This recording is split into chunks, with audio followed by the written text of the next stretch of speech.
Okay, since I have read all the comments on my Samsung Galaxy E5 2017 preview, I think we have to set some kind of guidelines where we should put this in terms of the level where it competes in. Because I had a lot of people commenting that it is so close already priced to a Samsung Galaxy 7 by now that it makes no sense to buy this phone, which I kinda agree.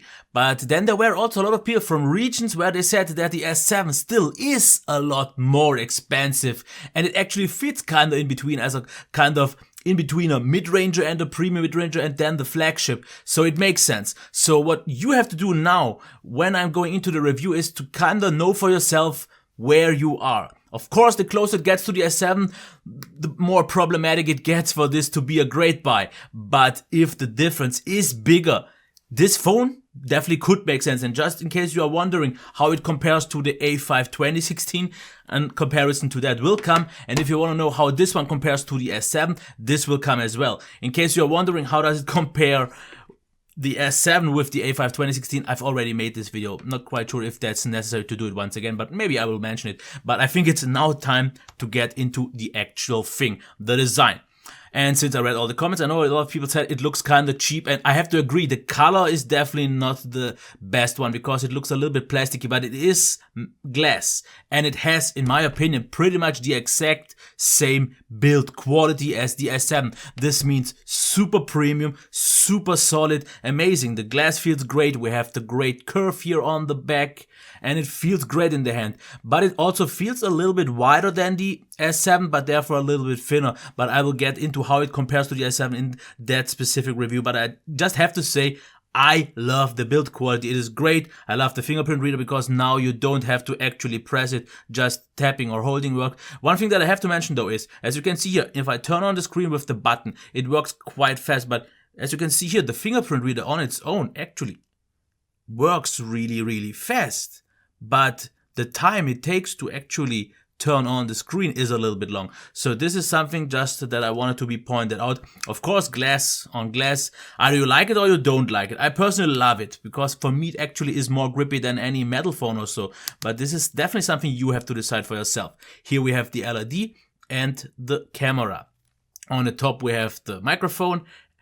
This is the SD card tray, because here actually we have the SIM card tray. I'm not quite sure why they split this up. The volume rocker, for me, still not a convenient position. The power button though I like. On the right side we have the speaker, oddly placed, but not that bad. On the bottom we have the USB-C with the headphone jack and another microphone. So nothing really to add here. We have no notification LED, something a lot of people are concerned about, but I have to say I've used it with this always on display and I kind of think it is a legit compromise. We have capacitive buttons and, as I said already, the home buttons, so I think we've covered that. So it's time to get into the display.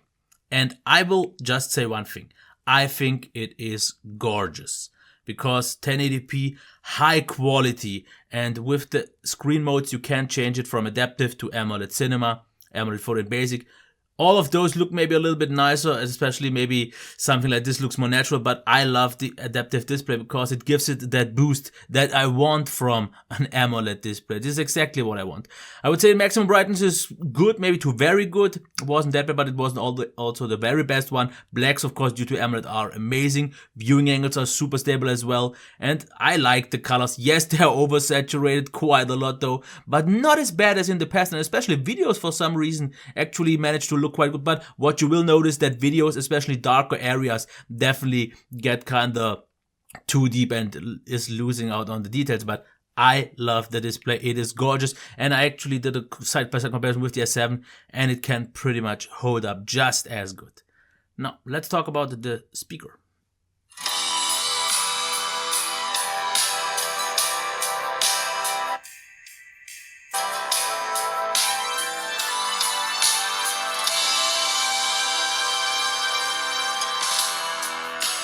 Okay, Actually, you would think that you won't block it, but actually you do. Quite often I held it like this in the hand or so, and since you don't have it bottom firing anymore, you don't really have anything to reflect, so you will kinda awkwardly have to reflect it if you want the best sound. But once this happens, the sound is actually not bad. It's actually good because it's mostly loud enough, and it sounds almost as full and rich as the S7 speaker that I found, at least on the Exynos version, to be quite fine. So position, not a big fan of, but the overall sound actually is still totally okay. Headphone jack though, actually surprisingly good. It's a good one, and it is, I would say, pretty much on par with the S7 Exynos version once again, because I could drive most of my headphones actually up to the point where it's loud enough, so quite good. And we have, if we quickly go into that, the settings for, if I will find that quickly enough, for a system-wide equalizer that you can use. So you can use treble bass, instrumental vocals, or just use the equalizer, and then you have some more options. And I definitely think this is a good solution, so sound overall is good. So let's switch into and check the performance. Let's kill all the apps and start a few one just to see how quick that works. And as you can see, this definitely is absolutely fast. Not crazy fast, but I think Samsung phones for some reason aren't really known for the quickest launch times. But what they are is, once the app is already loaded, the switching is super fast.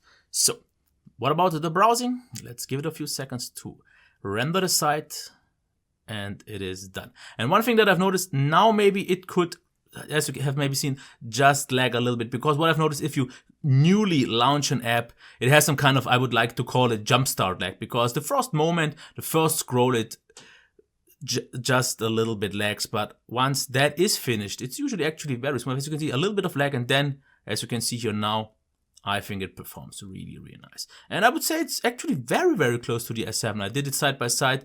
Of course, it's not quite as smooth, but I felt it was a little bit more consistent, because especially something like Naked Browser, which is a older browser, just not really that optimized anymore, ran noticeably better than on my S7. As you can see here, most things run just fine.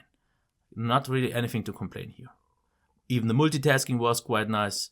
As you can see here, it doesn't really have to reload usually a lot, and it's quite responsive.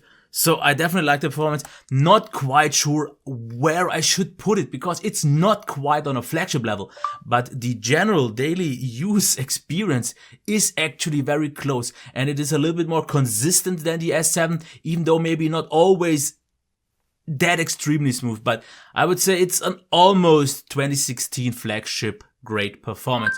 And yeah, I'm not sure something is going on.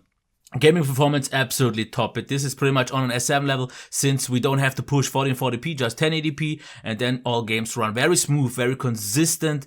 Of course, it gets a little bit warm, and in general, actually, the A5 gets a little bit warm, but that was the same on the S7, which I kind of blame the reception for, but I will get into that a little bit later. But I gotta say, I like what I've seen here in terms of gaming, because I could play all my games very nicely, and it was a totally fine experience. Almost no frame drops at all, and I didn't really notice any throttling or something like that, so I am pleased with that. Now, what about the battery? One of the highlights here is the fast charging with 1 hour and 25 for a full charge from 5 to 100%. This is great. And also 8% for 1 hour of YouTube is amongst the very best wallets, with a brightness of 45%. Now, battery estimates are a little bit of a wonky thing, because I was working for the last 2 weeks in an area where I know the reception is a little bit weaker than normally. So that's why it puts a little bit more stress on it. But what I also noticed, in comparison with my S7, I, at least with that one, had always connection and the data. But I've noticed that on the A5, I actually for quite often didn't have that at all. So it put some extra effort into that, and that's why I have in brackets, because I would say still about 5 hours is possible on data only, 5.5 if you are in an area where you actually have better reception. But mixed use 6 to 7, and with Wi-Fi even actually 8 hours. Of course, as you can see here, it's a little bit of a bigger difference than usually from data to Wi-Fi, but I guess it's kind of to blame for the data that is draining a little bit more, because it always is kind of like warm. It doesn't have the best reception over the course of 2 days, 1 hour less, I would say. If I would have been in my normal area, I would have got maybe like more than half an hour longer. So something to keep in check. So next thing to talk about, and I forgot to switch the cam, is the software. And I actually want to keep it quite quick because this is using Grace UI. This is the stock launcher with a theme though, but I will get into that. As you can see, we have the app drawer, absolutely all fine. You are covered here. And as you can see here, this is using the theme black and red. And I think it looks actually quite nice. What is a little bit odd though, if you swipe once, or if you have that launcher, you would have a second option now to swipe again to see all of them, but you have to actually do it in this field. A little bit weird. On my S7, I can do this from here and it works, but just to see that, you can rearrange that, of course, absolutely no problems. We have the new style. We also have now, but I don't really have to show this, the Nougat dual window. But if you have seen that on any Nexus device, you know by now what you think of. Other than that, what could I show off? Because there's not that much interesting that you haven't already seen anywhere. Of course, you have palm to swipe and you have a lot. And it is so much that I'm not really sure where to actually start off. We have the always on display. In my opinion, it works a little bit better now. We have easy mode, screen mode, blue light filter. We have themes, as I said, with wallpapers, icon packs. There is a lot going on, but I actually think by now they toned it down, that all the features that you have are actually useful. I like them, and I'm one of the very few ones that is saying Grace UI at this point, even though it's just on Nougat, not on Nougat yet, is one of the best third-party UIs, and with Nougat it should be even better, and I'm quite sure once the S8 will be released, this one will get it. But you don't really miss out on anything, because even though we have dual window from Marshmallow, which is still based on Samsung's engine, it pretty much behaves very similar. So maybe if I said something earlier, it was wrong, but you know, you get it. But I would say let's go into the pics. Now, selfies. I've heard from a few people that selfie quality is actually super bad, but as you can see here, this in my opinion is very, very nice and sharp, very detailed. You can see pretty much everything in my face. And yes, the outcome was maybe like 50-50, a good shot and a blurry shot, but at least it shows the potential, which is something that my S7 didn't really reach. So I am totally fine. Indoors, I have to say, as you can see here, this is still one of the better ones.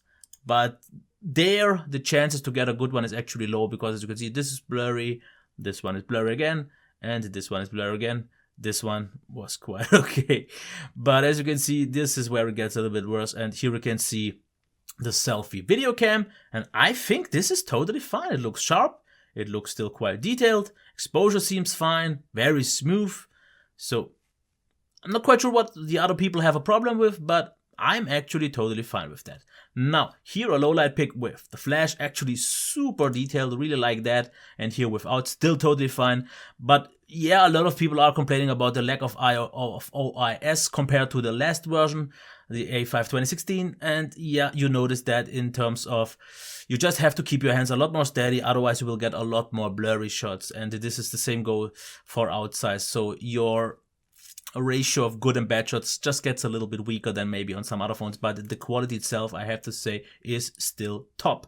Not quite on a flagship level, but very, very good without a doubt. And it wasn't the best weather. With better weather, I'm pretty sure it would have turned out even better, but I'm highly pleased. The autofocus worked extremely reliable and very good. I really like that. Shutter times are fast, maybe not in low light so much, but I'm totally fine with the cam. And if you want to know how good it is or how much it differs from the S7, you will see that in the direct comparison. As you can see in video, here it's noticeably weaker than, for example, on S7, because it gets a little bit more kind of grainy, not that super sharp. We have some artifacts going on, some banding. I still think it's a solid picture. We don't have 4K, don't have 1080p 60 if I'm not wrong.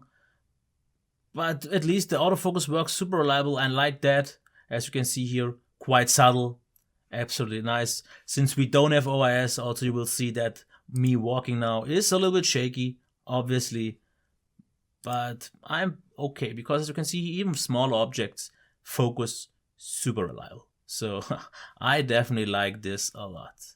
And overall, the cam is fine. So let's switch back if I find that. Okay. Let's get to the pros and cons, I would say, because I've covered the cam. I still like it. It's still very good. Overall, very solid, reliable, good. So, what about the overall pros and cons? Flagship level build quality. I can't say anything about it. Yes, some flagships maybe are a little bit more compact still, but great. We have a quite good fingerprint reader. We have a gorgeous display, absolutely on par with flagships, no problems here at all. We have a good speaker, odd placements though. A good headphone jack, something that actually is really nice to see since that is often still not the case. We have very good and especially consistent performance besides, like I said, the jump start lag. Great battery life. We have Grace UI, which in my opinion is top. And we have a very good camera in overall. Now, what about the not so great stuff that is objective or maybe not that important? Odd speaker placement, like I said, it's odd, but it still works actually, not a big problem. Minor jump start lag, as I said, mostly if you launch there for the first time, scroll the first time, it has a little bit of a few stutters, but that's pretty much it.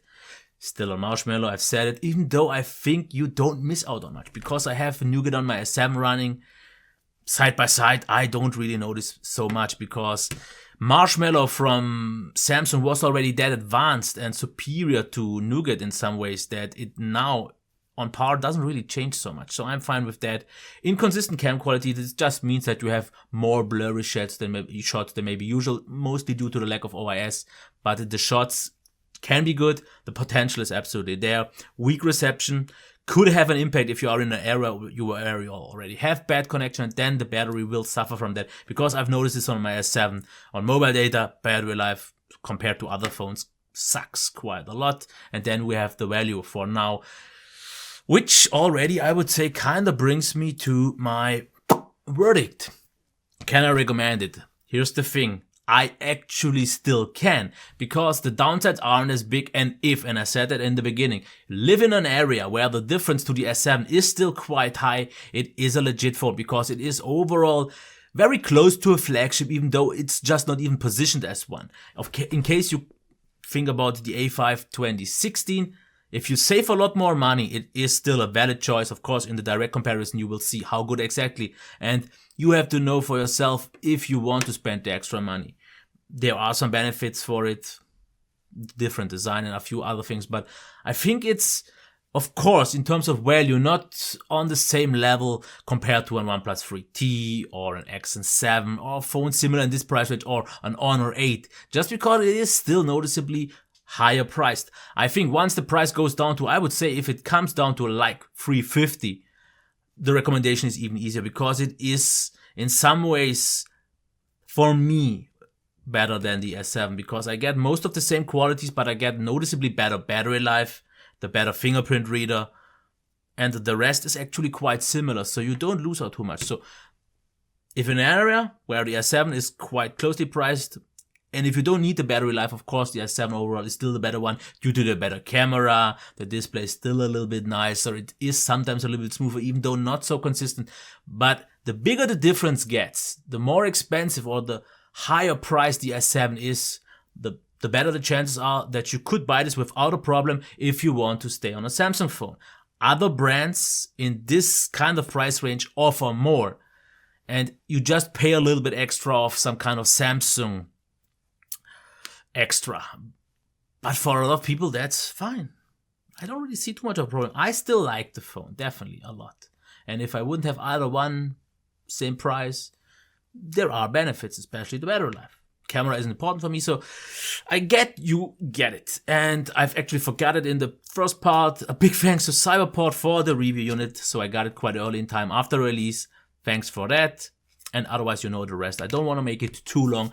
I hope you enjoyed this review. If you have any questions, leave them down below. But just in case, if it's in terms of S7 or A5 2016, those comparisons will come. Otherwise, I wish you a nice day. Until next time, bye.